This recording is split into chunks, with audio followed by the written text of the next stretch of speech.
நடக்காது நடக்காது. அது இங்க பாருங்க, இப்ப அண்ணன் சொல்றேன், என் மீனவனை சுட மாட்டான், கைது செய்ய மாட்டானா மாட்டான். உங்களுக்கு புரியுதுன்னு நினைக்கிறேன். அங்க உட்கார்ந்துருக்க ஆள் யாருன்னு பார்ப்பான். நீங்க என் பிள்ளைய தொட்டுட்டேன்னு வச்சுக்க, கொன்னுட்டேன்னு வச்சுக்க, எந்த கொம்பாதி கொம்பா இருந்தாலும் தூக்கிட்டு இந்த பிள்ளைய அடக்கம் பண்றதுக்குள்ள அவனை கொன்னு புதைச்சிட்டு தான் அடக்கம் பண்ணுவேன். நிக்க வச்சு சொல்லி சுடுவேன். அவங்க பெற்றோர்கள் சொல்லுவேன், இப்படி ஒரு பிள்ளைய பெற்றதுக்கு நீ அழாத, நீ அவமானப்படாத. இவனை இந்த மாதிரி பிள்ளை பெற்றதுக்கு தலை உணியணும் அப்படின்னு சொல்லிடுவேன். இவன் துயர் இந்த நாட்டுக்கு இழுக்கு. இவன் யாவது 2 பேரை போட்டேன்னு வச்சுக்க, தொற்றுவான்னு நினைக்கிறியா? பொம்பளை பிள்ளைய தான் தலை உணிஞ்சு போகணும்னு நினைக்கிறியா? வர்றவன்லாம் தலை உணிஞ்சு போவான். ஐயா, யாரையும் கேலி பண்ணிடாதையா, தொலைச்சு பெறுமா. அவன் அந்த பயம் இருக்கணும்ல. என் தலைவன் எனக்கு கற்பிச்சது மரணம் ஒன்றுக்கு தான் இந்த மானுட சமூகம் பயப்படும்னு.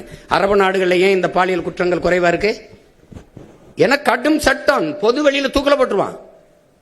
உங்களுக்கு புரியுதுன்னு நினைக்கிறேன். அதனால அந்த சேட்டையெல்லாம் இங்க செய்ய முடியாது. அது தானா நடக்கும் தங்கச்சி. நீங்க ஏன் கலவுறீங்க? நீங்க அண்ணன் வந்தவன நீங்க வாட்டுக்கு இந்த ராத்திரில தனியா போங்க, எவனா தொட்டானான்னு பாப்போம். நீங்க போங்க. என் தலைவன் அப்படி ஒரு நாட்டை கட்டி வச்சான் தங்கச்சி.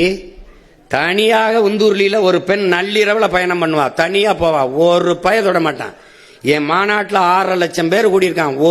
ஒரு தொல்லை, ஒரு பிள்ளைய தொட்டான், இடிச்சான், கேலி பண்ணா, ஏதாவது சொல்லு பாப்போம்.